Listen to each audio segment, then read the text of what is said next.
yani dunia ili ifikie ukubwa wa jua mara 319,000. Uzikusanye dunia 319,000 ndio zifikie ukubwa wa jua. Na kutoka hapa mpaka kwenda kulifuata jua ni maili milioni 92,969,000. Ukimchukua mtoto ambaye hana umri ukamwambia, ukampa train SGR yenye kwenda kilomita 200 kwa saa, ukamwambia lifuate lile jua, atatoka hapa ana umri, lakini akifika kule ana miaka 84. Anatoka hapa hana umri, lakini akifika kule mtoto. Lakini ule mwanga wa jua unatoka kule mpaka duniani unatumia dakika 8 na sekunde 25 kufika hapa, ndo washamsi wagoha. Lakini jua nalo linashindwa na magalaksi.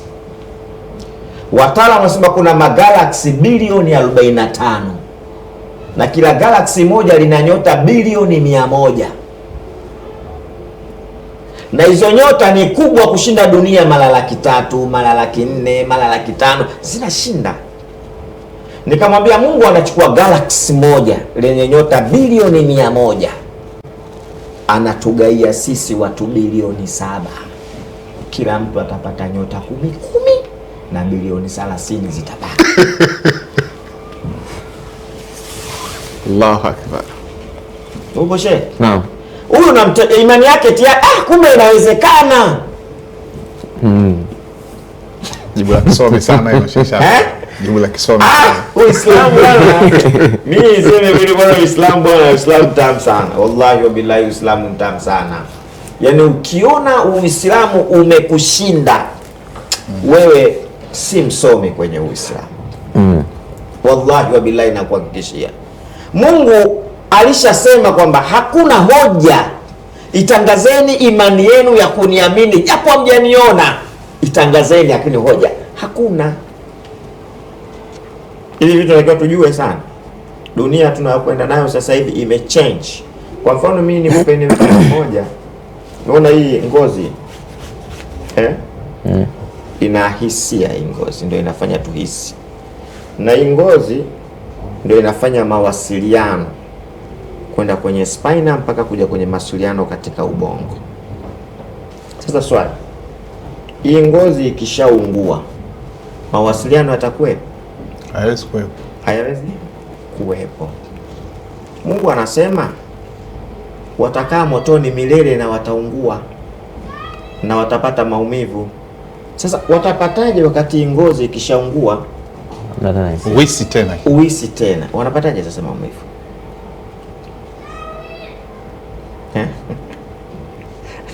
Ndio vitu tunatakiwa sasa tuwaaminishe watu. Mbona hilo jepesi? Hii ngozi ikishaungua haina maumivu. Uisi kitu. Ubongo hauwezi kupokea tena. Lakini nini 56 Mungu kajibu? Kila zinapoiva ngozi zao badalnahum juludan. Sio? Tunazibadilisha. Sasa Uislamu na Qur'ani imekuja kuitetea ile imani, inaitetea kwa hoja. Naam, Sheikh Shafi, kama ambavyo walivyoanza wale kusema kwamba mada hii inahitaji masaa zaidi ya matatu. Muda wetu pia si rafiki. Asante kwa watazamaji wetu ambao wanaendelea kutufuatilia, lakini pia ambao wamekuwa nasi kwenye mtazamo. Mafunda Khatibu anasema kuwaridhisha watu ni malengo ambayo hayajawahi kufikiwa katika dunia hii, ameandika hivyo. Lakini pia asante kwake Raj Zainab Doto, Ziada Rashid, Ali Kasitu, shukran pia kwako. Lakini pia vile vile asante kwake Halima Juman, na pia vile vile Zainab Rashid, Mariam Idi Mrisho na wengine wote ambao mmetufuatilia katika mtazamo wa hii leo kwenye Kishki TV. Na kabla ya kuhitimisha, tuelekee kwenye nukuu ya siku hii ya leo. Ulimwengu umejaa ubaya, umejaa macho mabaya, umejaa uchawi, umejaa ushirikina, na maadui huwa wanakufuatilia kila pahali. Silaha zako wewe za kuweza kumshinda adui yako ni kuwa na dua ambazo unazileta nyuradi zile kila asubuhi na jioni. Dakika za hekima.